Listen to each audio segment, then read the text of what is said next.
buenas, ¿qué tal? Bienvenidos. Un día más ya estamos con todos ustedes.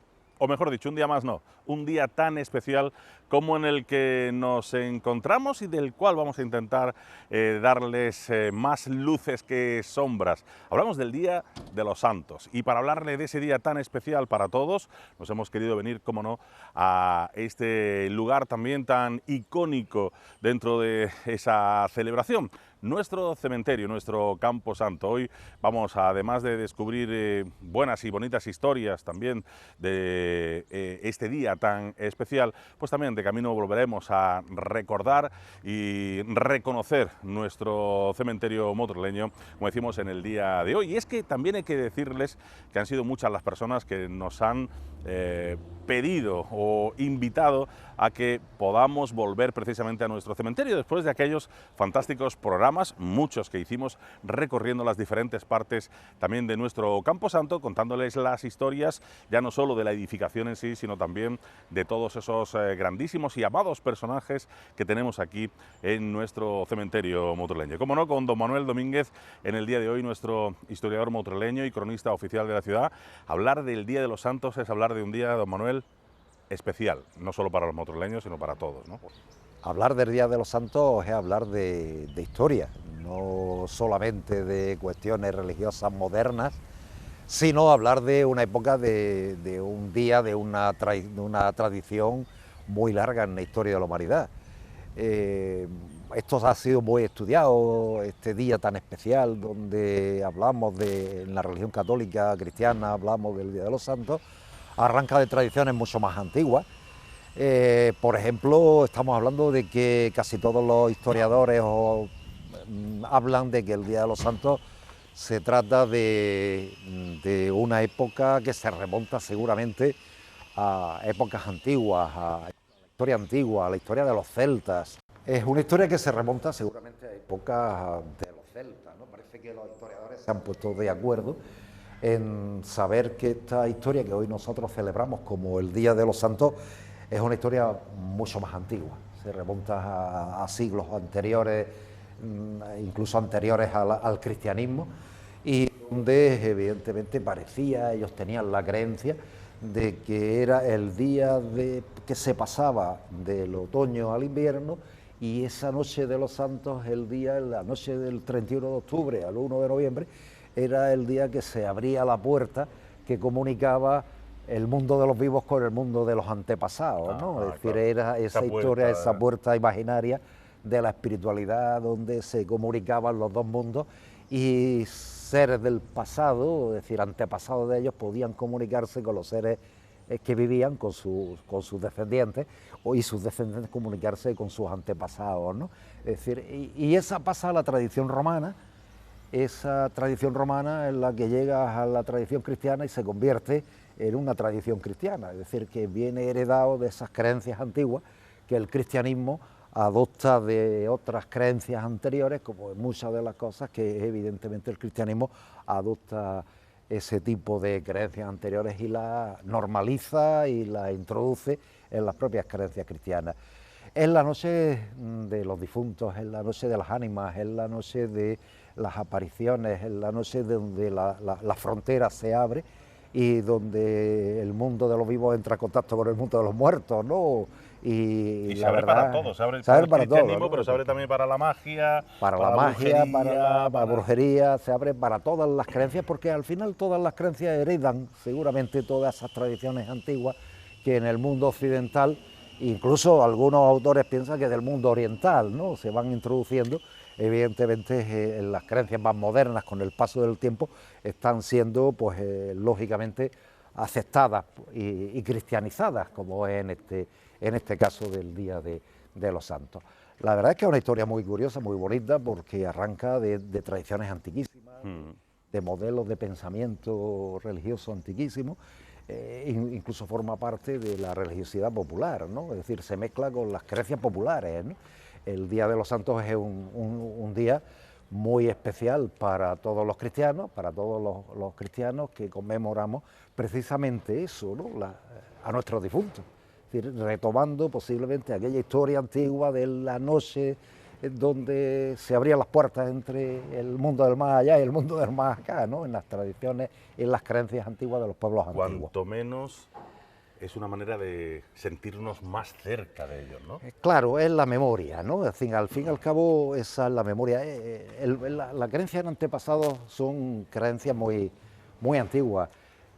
Una de las características que nos hace humanos es precisamente una de ellas es la creencia en los antepasados, la creencia de que más allá de la muerte hay algo más, ¿no? Esa es la creencia que nos ha hecho humanos, ¿no? Cuando nosotros hablamos de creencia nos tenemos que incluso remontar, por ejemplo, al hombre, los neandertales. ¿Por qué sabemos que los hombres neandertales creían en algo más? Porque enterraban a sus muertos. Eso significaba que había algo más, ¿no? Ellos creían que había algo más. Y por lo tanto, esa es una de las cosas que conforma esa inteligencia conceptual, ¿no? Pensar que hay algo más allá de lo que no se ve, o de lo que se ve, mejor dicho, ¿no? Esa es una de las características. Y todo eso es una herencia que viene desde la prehistoria, seguramente, se transforma con el paso del tiempo, y en el cristianismo la Iglesia Católica pues adopta creencias del mundo pagano, y esas creencias del mundo pagano las cristianiza, claro, y las convierte. Es verdad que, echando la vista atrás, como tú dices, ¿no? En culturas antiquísimas siempre hemos querido mantener a nuestros difuntos cerca, es decir, enterrarlos, claro, manteniéndolos cerca de una manera o de otra, incluso con dólmenes, hemos buscado, claro, maneras siempre de mantenerlos, siempre, a la vez que sabíamos que ya no estaban ahí. Claro, pero siempre buscábamos la forma de contacto. Claro. Siempre se buscaba la forma de estar en contacto, aunque fuera un día al año. Y ese día al año, por tradición, por culturas antiguas que han pasado a las tradiciones y tal, ese día era la noche del 31 de octubre al 1 de noviembre. La Iglesia Católica celebra el Día de los Santos precisamente en esa fecha. Esa fecha tradicional de donde se abría la frontera entre el mundo de los vivos y el mundo de los muertos, unas creencias antiguas. Y bueno, hay que decir que lógicamente pues nuestro cementerio pues es también objeto de muchísimas visitas, ¿no? De todos los madrileños, puesto que aquí están nuestros seres queridos. Pero ya no solo en este cementerio, tenemos diferentes cementerios, o hemos tenido diferentes cementerios a lo largo de nuestra historia. Claro, es que enterrar a los muertos es un precepto fundamental, ¿no? Decían muchos autores antiguos que lo último que quiere un cristiano es un entierro digno. Es decir, eso es fundamental, ¿no? Es decir, que esa es la mentalidad. Pero nosotros, ¿a qué se refiere con eso? Que una persona cuando moría no es un animal que se deja tirado en cualquier sitio, sino evidentemente lleva sentimientos, lleva personas, lleva familiares, lleva descendientes, lleva historia familiar, y por lo tanto la historia familiar hay que mantenerla de alguna manera. Esa forma de mantener la historia familiar es enterrarlo o incluso quemarlo, pero conservar algo, la ceniza, el sitio, la lápida, el recuerdo, todo ese tipo de cosas. Y decían antiguamente, y se mantiene, una persona no muere definitivamente hasta que no se pierde su memoria. Y una forma de mantener una memoria es esto que tenemos aquí, en este cementerio de Motril, o en otros cementerios que hemos tenido en Motril antiguamente, donde una forma de mantener la memoria. Aquí la gente no desaparece hasta que al final no terminan olvidados. Cuando terminan olvidados, cuando desaparecen realmente. Cuando no nos acordamos. No nos acordamos, es cuando realmente desaparece.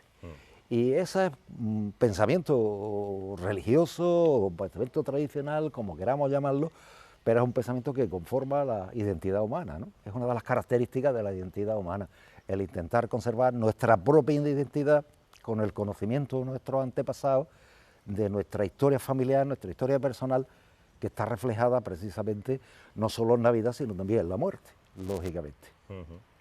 Te mencionaba yo que hemos tenido otros cementerios a lo largo de la historia, incluso cuando ha tenido que desaparecer un cementerio como tal ubicación, de una manera o de otra se ha intentado rescatar, ¿no? lo que buenamente se ha podido, ¿no? Sí. Bueno, en principio parece que el Motril musulmán, que aunque tenemos muy pocos datos, da la impresión, por algunos datos topográficos del terreno y tal, que el cementerio musulmán debió estar en la zona que hoy ocupa Agustino, el Colegio de Formación Profesional de los Agustinos, del patio, justo en la calle La Muralla. está bien pensado, ¿no? Porque esa huerta se llamaba Huerta del Makbar y en musulmán la Makbar es el cementerio.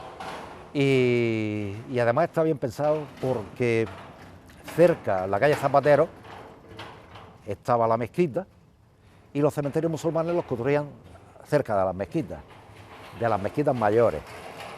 Y está cerca realmente, la mezquita mayor de Motril en época musulmana estaba en la calle Zapatero, había una callecita que hoy no se conserva, que ha desaparecido, que desde la calle Zapatero comunicaba con esa huerta, con ese cementerio, que los motrileños le decían el Callejón de las Calaveras, seguramente porque había tumbas, de las calaveras, había tumbas y tal, y ahí debió estar el primer cementerio de Motril. Ese cementerio da la impresión de que cuando llegan los cristianos pues no hay más datos de cementerio, es decir, los cristianos traen la costumbre de enterrar dentro de las iglesias. En Motril la iglesia que se construye, en realidad lo que se hace en los primeros años antes de construir la iglesia mayor, era la iglesia de Santiago, que fue la propia mezquita musulmana de la calle Zapatero. Debieron enterrar allí, debieron hacer el primer cementerio allí. Y en los años 60 del siglo XVI, la iglesia compra todo el terreno que había en la parte de atrás de la iglesia mayor hasta la Rambla del Manjón para construir el cementerio de la gente, en principio de los moriscos, porque los moriscos no se podían enterrar dentro de la iglesia de los moriscos, pero como los moriscos son expulsados de Motril, ese cementerio que ellos habían previsto en la parte de atrás de la iglesia mayor y parte seguramente de la Plaza de la Libertad, pues lo utilizan como cementerio para cristianos. En aquella época había diferencias económicas muy importantes y sociales muy importantes, por lo tanto la gente que tenía dinero se pagaba el entierro dentro de la iglesia y los que no tenían dinero se enterraban en ese panteón, los motrileños le decían ese cementerio panteón, y se enterraban fuera, ¿no? En suelo sagrado, evidentemente, suelo sagrado de la parroquia, cementerio parroquial, y se enterraban fuera. Y ese cementerio fue el que tuvimos, el segundo cementerio que tuvimos en Motril, que seguramente duró ese cementerio, estuvo ahí hasta que en época de Carlos III o principios del siglo XIX, ya con la época de las epidemias de fiebre amarilla y tal, el ayuntamiento prohibió definitivamente, y en el siglo XVIII prohíben definitivamente que se entierre dentro de las ciudades y que los cementerios se hagan fuera. Eso explicaría que tuviéramos un tercer cementerio en la parte de atrás de la Ermita del Carmen, en lo que hoy llamamos la Rambla del Cementerio Viejo, o calle Virgen del Carmen, creo que se llama ahora, le quitaron el nombre y ahí tuvimos el segundo cementerio, el tercer cementerio de Motril, aunque hubo otro también, porque el Hospital de Santa Ana, que estaba en la Plaza de la Tenería, tenía también cementerio para sus enfermos, seguramente, tenía tu cementerio, y ese cementerio del hospital lo trasladaron a la Plaza Gloria Alta, por eso la Plaza Gloria Alta es cuadrada. Allí estuvo el cementerio del hospital cuando se prohíbe enterrar a los muertos dentro de los poblados. Con el paso del tiempo, el cementerio del Carmen, que era el cementerio general, para los motrileños se quedó pequeño. Ya la construcción, además de las casas, se acercó mucho las casas al cementerio del Carmen, empezaron a rodear el cementerio del Carmen y la gente se quejaba de los malos olores, de que veían a los muertos y tal, aquello a la gente no le gustaba, como es lógico, ¿no? Y parece que hubo un intento de crear un cementerio, que no sabemos muy bien si se creó, un cementerio provisional junto a la ermita de las Angustias. Ajá. Pero no está bien documentado, ¿no? Es decir, no está bien documentado, no lo sabemos bien. Pero sí que es verdad que cuando ya hubo que crear un cementerio nuevo en Motril de verdad, fue en 1833-34, cuando la primera epidemia de cólera, morbo, que tenemos en Motril, tenemos en España y también llega a Motril con la mortalidad alta, y se hace este cementerio que estamos ahora. En 1833, en principio, se hace en un en este pago que se llamaba Cruz de Roelas, el pago de la Cruz de Roelas, que estaba a las afueras de Motril, que además no tenía posibilidad de contaminar agua potable ni nada por el estilo, y estaba alejado, lo suficientemente alejado de Motril. Nos podemos pensar en el Motril de 1832, que las casas no llegarían ni a la mitad de lo que hoy, no pasarían de la Rambla Capuchino seguramente, ni la mitad de lo que hoy es la calle Cementerio. Y lógicamente pues se hizo este cementerio. Son 2.500 metros cuadrados, perdón, 2.000 metros cuadrados. Hicieron una cerca en un espacio de 2.000 metros cuadrados para hacer las fosas comunes para enterrar a los muertos de la epidemia, muertos que el carro de los muertos iba recogiendo por las casas, la gente sacaba el muerto, lo ponía en la acera, venía el carro y se lo llevaba y lo traían aquí a este cementerio. Los madrileños, que eran muy graciosos y muy simpáticos, le pusieron a este cementerio los 4 marjales, 2.000 metros cuadrados, a 500 metros por marjal, 4 marjales, y le decían a esta finca los 4 marjales, te van a llevar a los 4 marjales. Los 4 marjales era este segundo patio del cementerio de Motril, que es el que estamos recorriendo. Claro, el primero fue el segundo. Primero fue el segundo patio, el que nosotros conocemos como segundo patio, fue el primer patio. Luego fue el primero. Luego fue la ampliación, seguramente, o quizás se amplió. De todas maneras, en esa época de epidemia, etcétera, imagino yo que esporádicamente, o como un pequeño paréntesis, no hubo otro enterramiento fuera de los recintos habituales. Hay una carta que le escribe un motrileño al conde de Borno, y que en una epidemia de 1751, que seguramente será una epidemia de tifus, de 1751, yo a los tifus le decían tabardillo, y debía ser una epidemia de tabardillo, 1751, y en esa carta este hombre le escribe al conde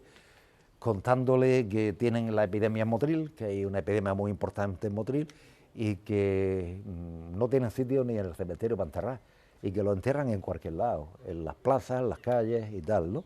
Por eso es normal que a lo mejor una vez haciendo obras nos encontramos con algún enterramiento. Se debe a esta época de las epidemias tremendas, donde muchas veces la propia desesperación de la gente hacía pues que incluso no había personal para traerlo. Una de las cosas que, por ejemplo, en la epidemia de 1679, que fue una epidemia tremenda de peste en Motril, tenían que sacar a condenados a muerte para que fueran los encargados de llevarse los cadáveres a los carneros, ¿no?, a las fosas comunes. El caso es que este primer cementerio se crea precisamente con esa epidemia de cólera de 1832. Decían que esta epidemia de cólera la habían traído los soldados, porque en ese año había epidemia de cólera en Granada, y en Motril no había epidemia de cólera todavía, pero vino un batallón de soldados que venían a recoger a los que les tocaba ir a la mili y al ejército en Motril, y los alojaron en la ermita de San Antonio.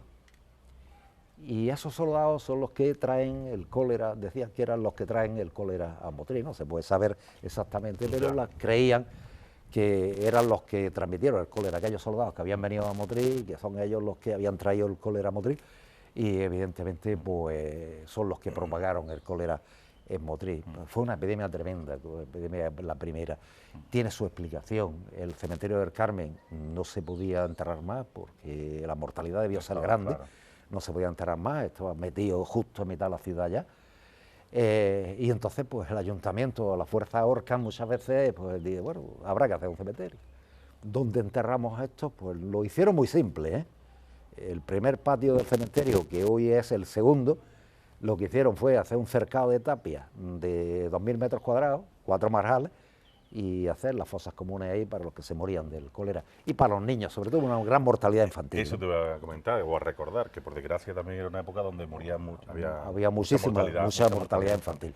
Hablábamos al principio, don Manuel, de esa puerta, ¿no?, que se abre precisamente el día 1 de noviembre. Hablamos de una puerta al más allá, hablamos de cementerios. Todo eso, imagino que también a lo largo de la historia ha llevado a leyendas, a historias, a casos inexplicables, Y sobre todo en ese día 1, ¿no? Que es cuando precisamente, como decimos, se abren las puertas hacia la magia y hacia la brujería, hacia tanta historia. Había la antigua leyenda motrileña, quizás la más conocida o una de las más conocidas de Motril, la famosa procesión de ánimas, ¿no? Que se desarrollaba precisamente esa noche. Por ejemplo. Las ánimas benditas que salían, decían, de la cruz de la Plaza de la Aurora, de la ermita que había en la Plaza de la Aurora, y que hacían su recorrido hasta llegar a la iglesia mayor, recorriendo las cruces que había por Motril. Esa procesión ocurría precisamente el 31 de octubre, es decir, la noche curiosa de la noche de los santos, ¿no? No el día de los difuntos, que es el día 2, ¿no? Sino la noche del 31, la noche mágica, la del 31, no la del día 2, ¿no? Y esa procesión de ánimas, que todos los motrileños juraban, juraban y perjuraban que las procesiones de ánimas, que eso además es una leyenda, es la leyenda de la Santa Compaña, ¿no? Que viene incluso de leyenda del norte, también de tradición celta. Por eso se da en Galicia, fundamentalmente. Y seguramente los gallegos que venían a Motril, o que se repoblaron Motril, o que venían a Motril a trabajar a la caña de azúcar, que venían muchos gallegos a trabajar en la caña de azúcar en la época de los ingenios azucareros y tal, pues trajeron la leyenda de las ánimas benditas, de la procesión de ánimas benditas. El caso es que es una leyenda muy curiosa. Y todavía en Motril la gente enciende las lamparillas, las mariposas, la noche de ánimas, la noche la noche del 31. ¿Por qué las enciende? Y dice, bueno, yo lo he tenido que explicar muchas veces. Mirar, porque antiguamente creían que esa procesión de ánimas, cuando se paraba en una casa, ahí en esa casa moría alguien y tenía que sustituir al que llevaba la cruz al principio de la procesión. Pero las ánimas tenían un fallo, y es que en la casa que había luz no paraban. Luego encendamos alguna vela, una lamparilla, para que no se pare la procesión de ánimas y siga. Bueno, pues todavía en la actualidad hay mucha gente en Motril que la noche del 31 sigue encendiendo las lamparillas a los muertos, a las ánimas y a los muertos. A mí sí me gustaría recordar también la historia de las viudas, ¿no?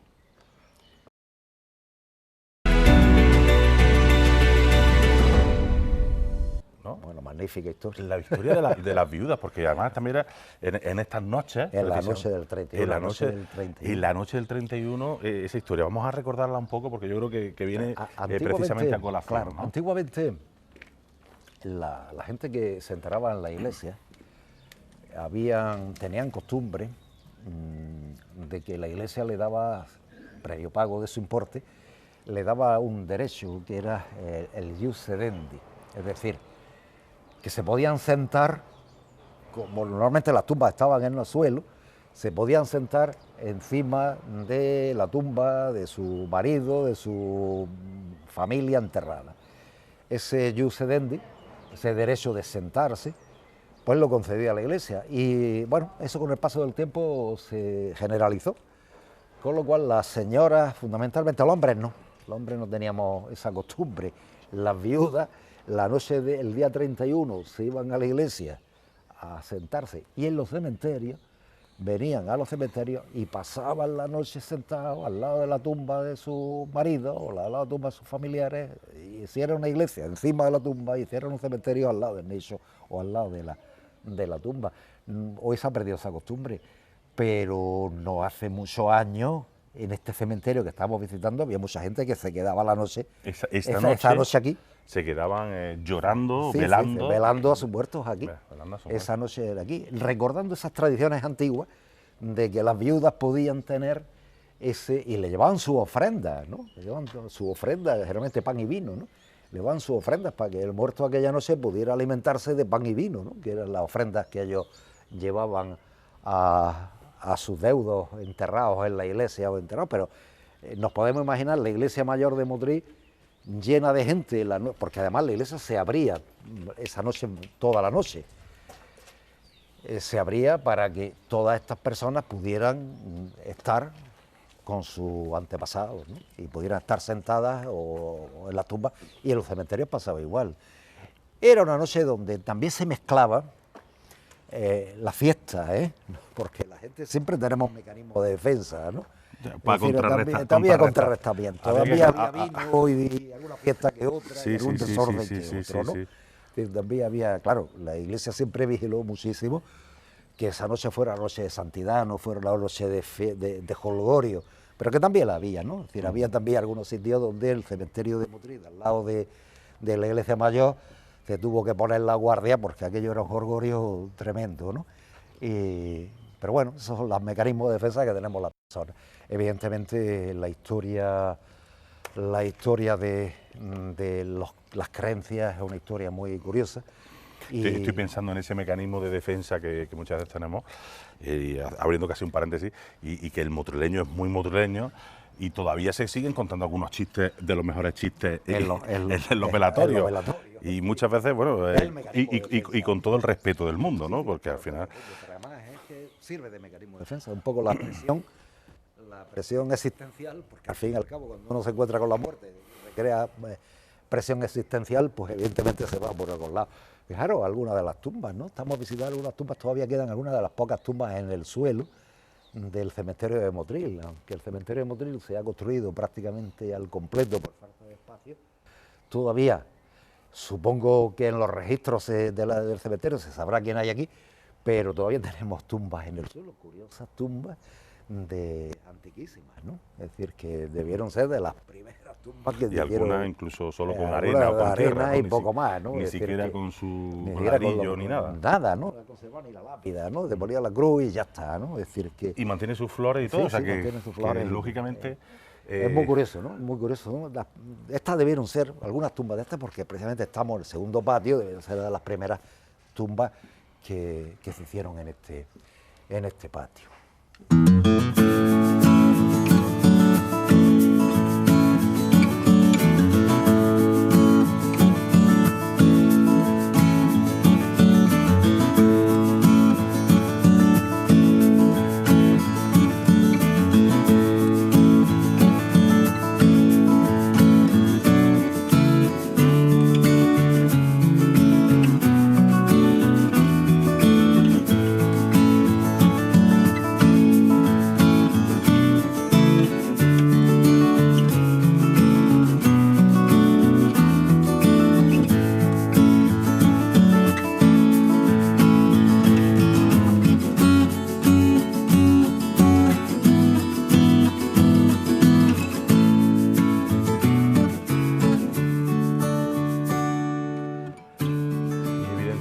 Pues bueno, venir aquí es una cita obligada en estas fechas, donde encontramos pues lápidas, panteones, etcétera, etcétera, donde lógicamente hay una memoria histórica de nuestro municipio. Ya nosotros cuando hicimos nuestros programas aquí estuvimos pues dedicando lógicamente a pues, todas esas personas queridas, ¿no? Que han formado parte de nuestra historia, personajes ilustres, otros no tan ilustres, pero al fin y al cabo es la memoria de nuestro pasado, que es un poco lo que volvemos a decir al principio. Queremos que haya una huella de nuestra identidad, ¿no?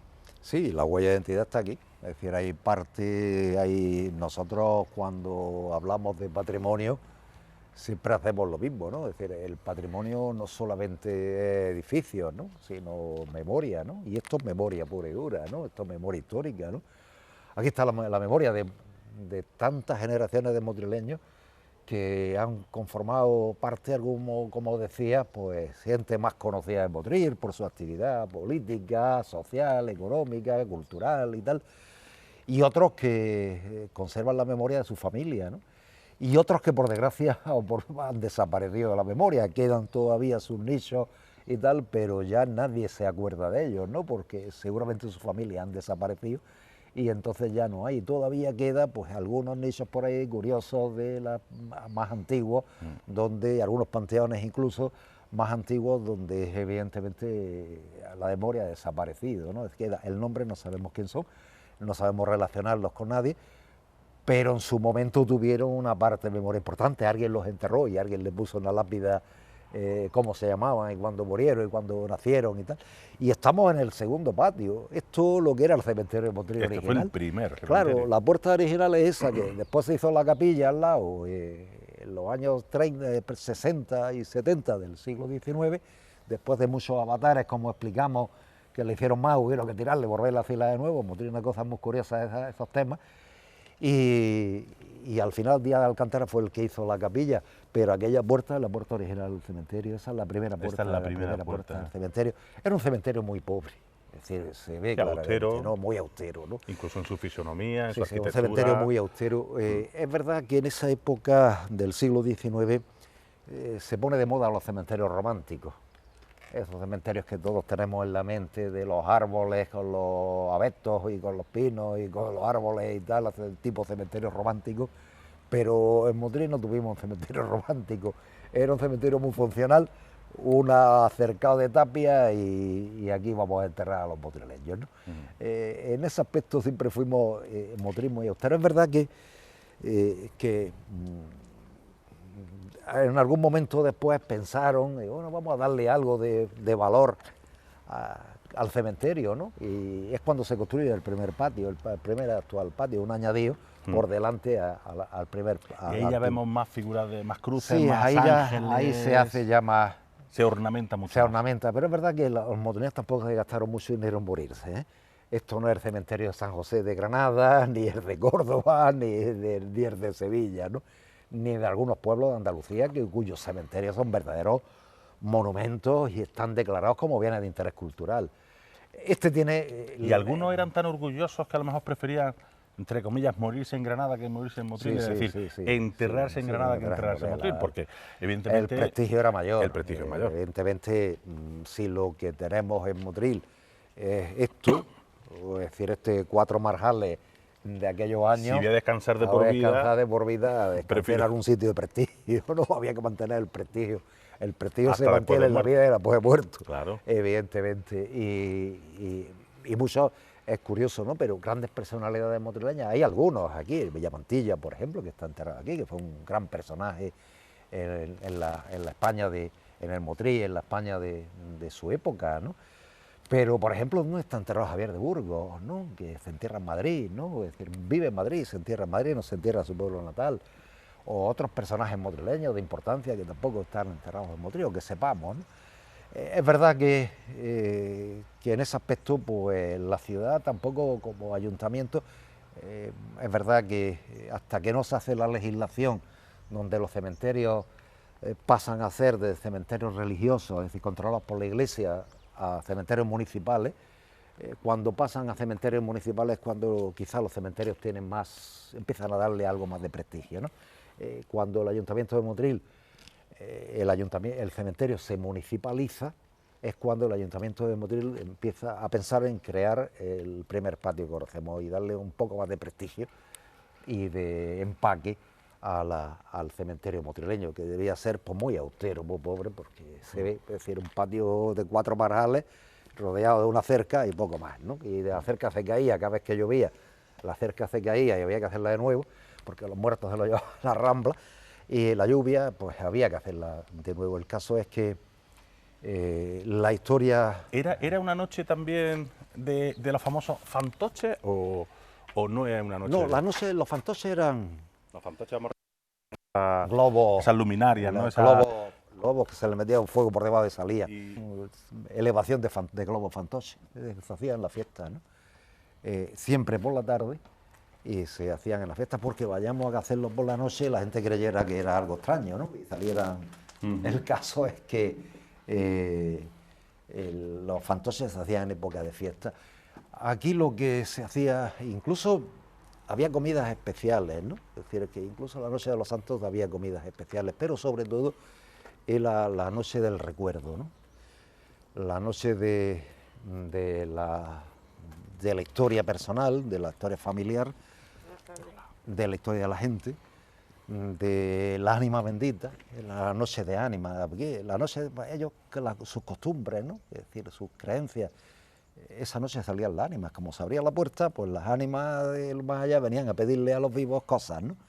Las ánimas que siempre estaban en el purgatorio, sufrientes, y que necesitaban siempre que se les dijeran muchas misas para poder ir al cielo. Luego, esa noche que se abría la puerta, pues las ánimas venían para pedirle a los vivos, a sus deudos, a sus herederos, que les dijeran misas para ver si se podían ir más pronto al cielo, ¿no? Por eso la puerta siempre estaba abierta esa noche y le permitía... Y esas eran las creencias de los motrileños. Era una noche, además, en la mentalidad, si uno la mentalidad de la gente era una noche oscura, es decir, esa noche tenía que ser una noche de tristeza, de rendirle culto a los fallecidos, por lo tanto no era una noche de fiesta Sí, ni de nada por el algarabía, ni estilo, nada, ¿no? claro, claro. Era una noche de otra cosa, ¿no? El caso es que se reflejaba después en los cementerios, el arreglar, porque también el arreglo de la tumba ha tenido siempre un prestigio, ¿no? Es decir, que también se hacía un poco también cuestión de prestigio que no podemos olvidarlo, ¿no? Es decir, también que el nicho de mi familia estuviera bien arregladico, Y mejor que la mejor tuya. que la tuya, también Sí. también se tenía en cuenta. El caso es que, hombre, los cementerios hoy muchos se han democratizado, ¿no? Que cada vez más, ¿no?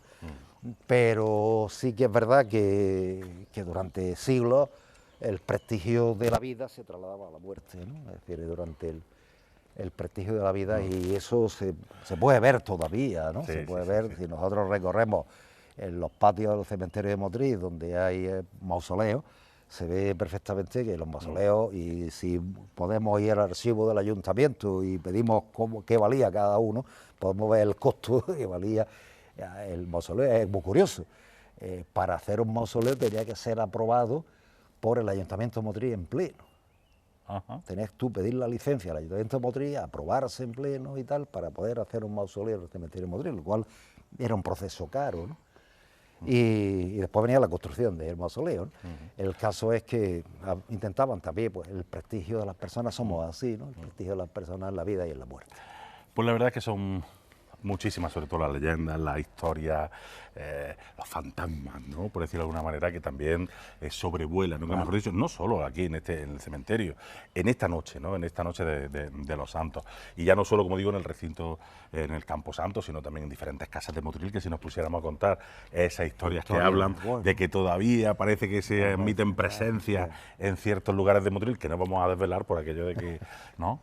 Pues, Ya lo contaremos. Ya lo contaremos, a lo mejor en algún programa especial. Lo que sí se mantiene, lógicamente, es esa tradición de semanas antes de venir aquí, de cuidar lo más posible el lugar de sus seres queridos, reposición de flores, etcétera, etcétera. Esas castañas, ¿no? Que todavía también parece que forman parte también de la tradición. De la tradición. Y me parece algo precioso, ¿no? Ver cómo se llena este lugar, que por otro lado a lo mejor puede dar un poco de demasiado sentimiento, ¿no? El hecho de venir, pero yo creo que es importante, ¿no? bonito es el que se no perder eso, ¿no? Es decir, no perder la memoria, ¿no? Y eso es memoria no de la familia de Motril, de los motrileños, pero también de la ciudad, es decir, del conjunto, ¿no? Esto es un elemento a conservar muy importante, ¿no? Es decir, que nosotros hablamos de patrimonio y parece que el patrimonio es que te conservemos el Palacio Ruiz de Castro, pero no es eso. O la iglesia mayor o el cerro, hay que conservar esto también. Esto es un patrimonio importantísimo. Sin nada más que recorremos nombres, y aquí tenemos historia tremenda de Motril, ¿no? Alcaldes, políticos, podemos contar historias, personajes con mucha importancia en Motril, personajes con menos importancia porque han tenido relevancia familiar en su barrio, en su calle y tal, y esto es importantísimo. Aquí tenemos alcaldes enterrados desde el siglo XIX, está la tumba de Moreu, que fue de Pedro Moreu, que fue uno de los grandes alcaldes motrileños, el hombre que le pilló el cólera en los terremotos, ahí está enterrado en el primer patio, está enterrado, que por cierto, olvidado, es decir, y fue uno de los grandes alcaldes motrileños, que fue precisamente el que le pilló cuando estaba de alcalde los famosos terremotos de 1884 y el cólera de 1885. Le pilló siendo de alcalde y hizo una magnífica labor. Pues bueno, y tenemos un alcalde y tenemos personajes como, yo qué sé, me puedo acordar ahora mismo de Escribano, de Juan Antonio Escribano, otro de los alcaldes, Pepe Molina Navarrete, de los grandes alcaldes motrileños que hemos tenido y que han dejado huella en la historia municipal de la ciudad, ¿no? Y personajes del mundo de la cultura, de la sanidad, los cienfuegos, tal, médicos que fueron importantes, abogados, gente importante que formaron parte de don Tomás, es decir, fueron gente importante de la sanidad de Motril, de la cultura, don Paco Pérez, Antonio Ayudarte, fueron gente, Pepe Martín, periodista, es decir, que hay una gigantesca memoria aquí que... Y más antigua, y la Ardulla. Y la Ardulla, es decir, hay una gigantesca memoria de la gente de Motril. Incluso está enterrado aquí en este cementerio el que hizo el cementerio, Losada, que hizo el cementerio, el arquitecto que hizo el cementerio está enterrado también en el patio que él hizo, que fue el primero, el actual primer patio. Claro, estamos hablando de que tenemos que seguir respetando todo nuestro patrimonio, pero es que este es un patrimonio humano, nunca mejor dicho, pues es tremendo, que nos sirve para, como decíamos al principio, ¿no?, para tener nuestras señas de identidad más marcadas que nunca. Y yo me hubiera gustado, el ayuntamiento siempre ha tenido problemas, ¿no?, porque Motril ha crecido en los altos años, en los últimos años ha crecido mucho, pero me hubiera gustado que se hubiera conservado de memoria uno de los patios donde se enterraba en suelo. Hubiera estado curioso y que existía uno de los patios, que era el patio 4 o 5, no me acuerdo, que se enterraba en suelo y se quitó cuando hubo que necesidad de seguir aumentando construcción de nichos, ¿no? Hubiera sido interesante haber conservado ese patio donde la gente se enterraba en suelo como memoria de un modelo de enterramiento existente durante mucho tiempo en Motril. Se han conservado algunos enterramientos, ¿no? Aquí, a esos que hemos visto antes en suelo, que han quedado algunas de las huellas de enterramiento en suelo, pero la necesidad de espacio se ha construido pues, un modelo muy tradicional en los cementerios cuando se quedan chicos, que es el modelo de nicho, ¿no? Muy bien, pues yo creo que hoy nos hemos satisfecho de alguna manera. Yo creo que la necesidad de todas esas personas que nos decían que volviésemos a nuestro cementerio, que les gustaban esos programas de la alquería y sobre todo marcando esta fecha tan reseñable para los motroleños, ¿no?, y para el resto sobre todo para la gente de nuestra provincia y también de aquí de España, el hecho de venirse, ¿no?, el Día de los Santos aquí a nuestros cementerios, a volver a cuidar, a volver a recordar la figura de nuestros seres queridos. Nosotros lo hemos intentado también hacer de la manera más cariñosa posible, con esta alquería donde hemos recordado el Día de los Santos, nuestro cementerio, nuestras tradiciones, algunas de esas leyenditas también que existen y que se marcan, algunas que no se pueden contar, lógicamente, por lo menos no a través de la televisión, porque también luego está esa transmisión oral de leyendas que también es fantástica y que nos hablan mucho también de cómo sucedían las cosas en el pasado. Nada más, señores, que lo pasen bien, que intenten ustedes disfrutar de esa noche mágica, nunca mejor dicho, que es la noche de los Santos, y que ya saben que la alquería volverá, como siempre, la semana que viene, a lo mejor no en esta ubicación, pero sí en otro punto de nuestro municipio. Gracias por estar con nosotros, pásenlo ustedes muy bien. Hasta la próxima. Hasta la próxima.